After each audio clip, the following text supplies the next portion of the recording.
Hey everyone, I'm back. Last time we spoke about the LiSi ceramics, and I want to tell you what goes along with that. It's the new LiSi Press System, these square tubes you guys have been seeing online, and the beautiful restorations they've been creating. And I can assure you these restorations in the mouth are absolutely beautiful. They even stabilize fluorescence. So in the back of the mouth, these things don't look great, they look beautiful. The first restoration I sat with the dentist, he immediately knew right away, hey, this is an Emax.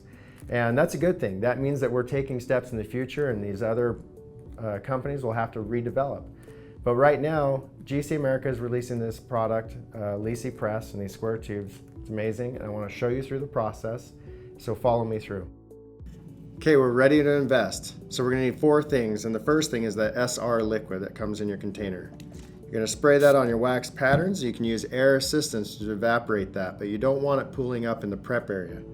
You also want to remove any excess material from the sprue base. We don't want it to get pushed up into our material.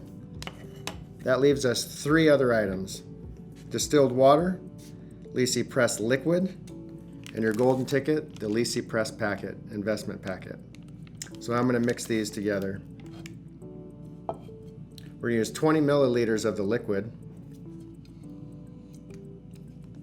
We're going to use 5 milliliters of the distilled water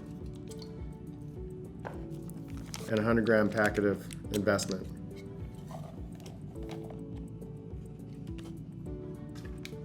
We're going to hand mix for 30 seconds.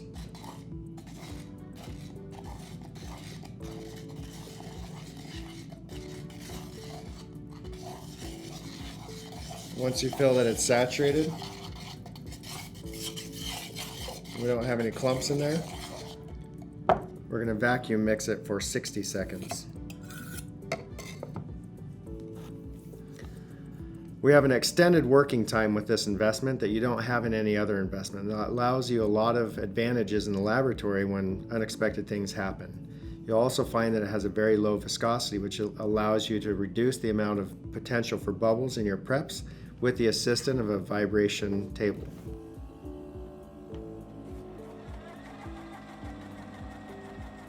Okay, now we're going to pour the investment. So I'm going to introduce a small amount of investment with this brush in the areas that I generally get a lot of bubbles, and that's in my prep area. And I would vibrate that down. We have an expanded heat zone and working range within these 100-gram rings, which allow you to press more units in 100 gram than you've done with other products. The low viscosity is going to allow this to pour around your wax restorations and create fewer bubbles. Now we're going to bench set this for 20 minutes. And if you happen to go over that time, it's going to be okay, because some people, well, myself included, left these sitting out for 3 to 4 hours and then put it into the hot oven. And the burnout oven didn't crack the ring.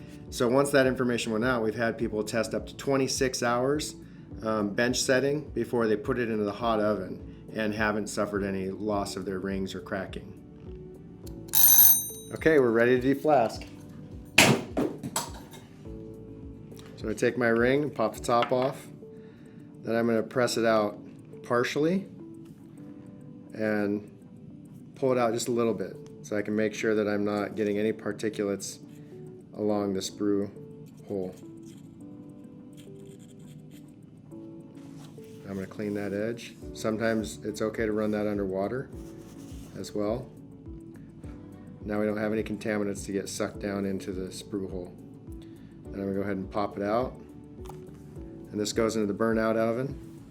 A minimum on 100 gram, I'm probably going to do 45 minutes, but in a 200 gram, I'm going to do 60 minutes.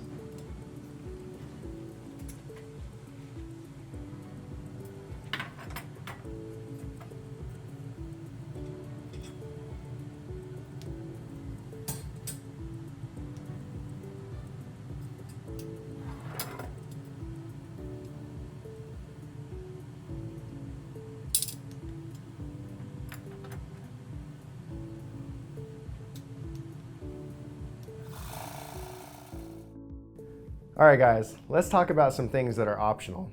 The SR liquid is optional. Guys are getting great results with and without this product. Another thing I want you to understand is that I use 15 milliliters of liquid to 10 milliliters of water. And there's a range. It's 25 milliliters of liquid combined with 100 grams of powder. And so for a crown, you're gonna go around 20, and for an inlay, you're gonna be around 10 on your liquid.